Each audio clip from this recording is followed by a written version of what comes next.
warahmatullahi wabarakatuh. Sebelumnya, perkenalkan nama saya Siva Febri Benisa dengan NIM 2404627 dari Program Studi Pendidikan Sejarah Universitas Negeri Padang. Tujuan saya untuk membuat video ini untuk memenuhi tugas mata kuliah Media dan Multimedia Pembelajaran Sejarah. Nah, teman-teman semuanya, pada pertemuan kali ini kita akan membahas mengenai Perang Diponegoro. Nah, di sini ada bagan dari Perang Diponegoro. Ada 5 poin yang akan kita bahas untuk hari ini. Yang pertama ada latar belakang dari Perang Diponegoro. Yang kedua ada tahapan perang. Yang ketiga ada dampak perang. Yang keempat ada tokoh-tokoh penting perang. Dan terakhir ada akhir Perang Diponegoro. Selanjutnya, kita akan membahas mengenai latar belakang Perang Diponegoro. Nah, jadi Pangeran Diponegoro ini lahir dari Kesultanan Yogyakarta pada tanggal 11 November 1787 dengan nama aslinya Raden Mas Ontowiryo. Jadi, ia ini merupakan putra sulung dari Sultan Hamengkubuwono III. Pangeran Diponegoro ini memilih hidup religius dan tinggal dengan rakyat biasa. Nah, Perang Diponegoro ini berlangsung selama 5 tahun, mulai dari 1825 sampai 1830. Perang ini berawal dari campur tangan Belanda dalam urusan politik internal Kesultanan Yogyakarta. Kemudian, tindakan Belanda ini dianggap menghina martabat masyarakat Jawa. Puncaknya terjadi ketika pihak Belanda ini membangunkan jalan baru dan menancap patok-patok batas di tanah leluhur milik Pangeran Diponegoro. Belanda yang awalnya ini memerintah pembangunan jalan dari Yogyakarta ke Magelang lewat Muntilan, kemudian dia ini mengubah rencananya dengan membelokkan jalan itu melewati Tegalrejo.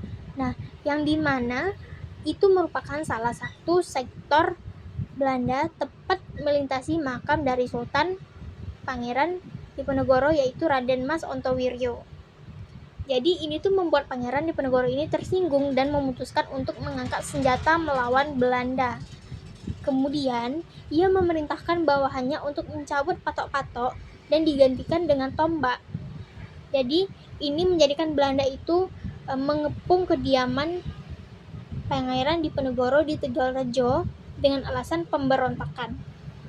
Nah, jadi simpulannya, latar belakangnya ini jelas karena adanya campur tangan Belanda dengan Kesultanan Yogyakarta.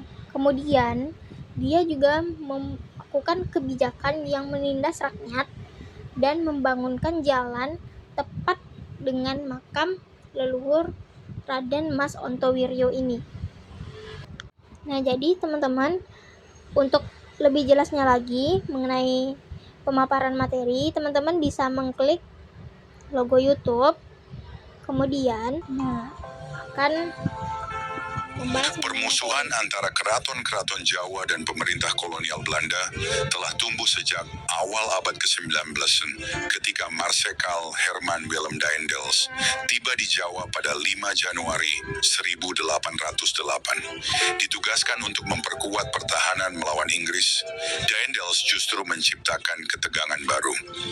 Ia menekan keraton Yogyakarta untuk menyerahkan sumber daya manusia dan alam demi pembangunan jalan strategis Anyer Panarukan. Kebijakan sewenang-wenangnya memicu pemberontakan Raden Ronggo yang dipicu oleh sengketa pengelolaan kayu jati di wilayah mancanegara. Pemberontakan itu gagal dan sebagai balasan, Daendels mempermalukan. Mungkin bisa nanti teman-teman semuanya melihat teman nonton bagaimana sih sebenarnya latar belakang sampai akhirnya perlawanan Perang Diponegoro ini di YouTube. Teman-teman, mungkin itu tadi sedikit materi dari latar belakang Perang Diponegoro. Teman-teman semuanya mungkin bisa lihat di YouTube nantinya untuk lebih jelasnya lagi. Next, kita akan membahas mengenai proses Perang Diponegoro. Nah, Diponegoro ini pemimpin perlawanan dari Goa Selarong setelah Belanda melanggar tanah Tegalrejo. Ia bersama para ulama menggunakan taktik gerilya melawan Belanda, dan perang ini berlangsung selama 5 tahun dan menelan banyak korban jiwa yang menjadikan simbol perjuangan rakyat melawan penjajah. Nah, teman-teman semuanya, taktik perang gerilya ini tentu tidak asing ya kalau kita dengar dalam perang Diponegoro. Dasar itu. Nah, perang ini tuh berawal dari kegelisahan Pangeran Diponegoro terhadap penderitaan rakyat yang hidup di dalam ketidakadilan akibat adanya penindasan kolonial Belanda. Nah, dalam situasi ini pangeran ini melarikan diri menuju desa Dekso. Karena apa? Di sini, Pangeran Diponegoro ini beserta keluarganya menyelamatkan diri menuju barat hingga ke desa Dekso di Kabupaten Kulon Progo dan meneruskan ke arah selatan hingga tiba ke Selarong yang terletak di 5 km arah barat dari kota Bantul. Belanda yang tidak bisa menangkap Pangeran Diponegoro akhirnya membakar habis-habisan kediaman Pangeran Diponegoro. Nah, Gua Selarong ini kan menjadi base camp Pangeran Diponegoro yang menempati gua sebelah barat, yaitu Gua Kakung, yang menjadi tempat pertapa beliau. Nah, di Gua Selarong ini Pangeran Diponegoro ini tentu menyusun strategi. Ada 4. Yang pertama, dia tuh merencanakan serangan ke Keraton Yogyakarta dengan mengisolasikan pasukan ke Belanda. Yang kedua, dia itu mengirim kurir kepada bupati atau ulama agar mempersiapkan peperangan melawan Belanda. Yang ketiga, dia menyusun daftar nama bangsawan, siapa yang sepatutnya menjadi lawan pada saat itu dan siapa yang menjadi kawan. Nah, kemudian dia juga membagi tuh kawasan Kesultanan Yogyakarta yang menjadi beberapa mandali perang dan mengangkat perlawanan pemimpinnya. Nah, kemudian teman-teman mungkin tidak asing ya dengan benteng sel-sel. Nah, jadi siasat ini dia tuh mempersempit gerakan pasukan Diponegoro dengan membangun benteng-benteng sebagai pusat pertahanan dan memutuskan hubungan pasukan Diponegoro dengan daerah lain. Selanjutnya, kita akan membahas mengenai tokoh penting dalam perang Diponegoro. Jadi teman-teman semuanya di sini ada 3 tokoh penting. Teman-teman semuanya bisa melihat wajah-wajah dari siapa sih sebenarnya tokoh penting dari perlawanan perang Diponegoro ini. Yang pertama tentunya ada Pangeran Diponegoro atau putra dari Sultan Hamengkubuwono III dan ibunya yang bernama Raden Ayu Mangkarawati. Nah, dia ini dikenal sebagai pemimpin yang religius dan berjiwa rakyat. Kedua itu ada Kiai Mujo, sepupu seorang ulama yang berpengaruh dalam peran penting sebagai penasihat spiritual dan pergerakan semangat melawan jihad terhadap penjajah. Kemudian ada Santet Ali Basyah yang merupakan salah satu panglima utama perang Diponegoro yang dikenal dengan berani dalam strategi perang gerilya.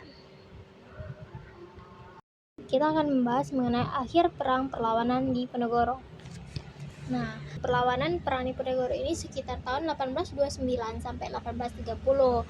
Nah, Belanda ini melakukan operasi militer besar-besaran dengan mengerahkan pasukan dalam jumlah besar untuk menekankan dan mengalahkan pasukan Diponegoro secara frontal. Nah, jadi operasi ini dipimpin oleh Jenderal de Cock dengan melibatkan ribuan tentara bersenjata berat dan dukungan logistik yang kuat.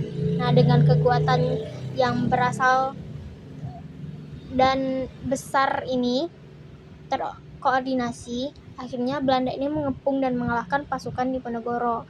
Nah, meskipun telah memakan waktu bertahun-tahun dan mengorbankan pengorbanan yang besar dari kedua belah pihak, pada akhirnya Pangeran Diponegoro ini ditangkap pada tahun 1830, 28 Maret. Jenderal de Cock menangkap Pangeran Diponegoro lalu dibuang ke Manado, kemudian dipindahkan ke Makassar. Nah, jadi Pangeran Diponegoro ini akhirnya meninggal, dan meninggalnya itu di Benteng Amsterdam, teman-teman. Nah, selanjutnya terakhir kita akan membahas mengenai dampak perang. Jadi, dampak perang dari Pangeran Diponegoro ini tentu menimbulkan kerusakan besar ya, karena terjadinya perang selama 5 tahun. Kemudian tentu saja dari perang itu memakan banyak korban jiwa. Kemudian adanya kemiskinan yang sangat luas, ekonomi hancur, pajak meningkat, dan rakyat makin tertindas. Nah, jadi teman-teman semuanya, dari materi yang sudah saya jelaskan, kita tuh dapat mengambil nilai perjuangan dari Pangeran Diponegoro ini. Yang pertama yaitu dia itu memiliki semangat perjuangan, peduli terhadap masyarakat, religius, yang dapat kita terapkan dalam kehidupan kita.